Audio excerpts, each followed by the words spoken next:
Here's how to join Escape Tsunami for Brainrots Discord server. First, on your Discord, go ahead and click on the Add a Server options. Afterwards, you'll be able to see there the Join Server options. What you need to do is to click on that as well. After clicking on that, you'll be redirected on the page where you will see there the paste invite link.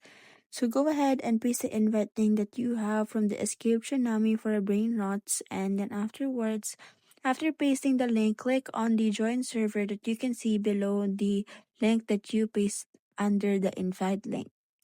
After doing that, so you'll be redirected on the invite server. So what you need to do is to wait for a few seconds until it customizes your Escape Tsunami for Brainrots game. And then once it's already customized, you can now go ahead and enjoy, and you can also go ahead and invite other friends to join the server that you have.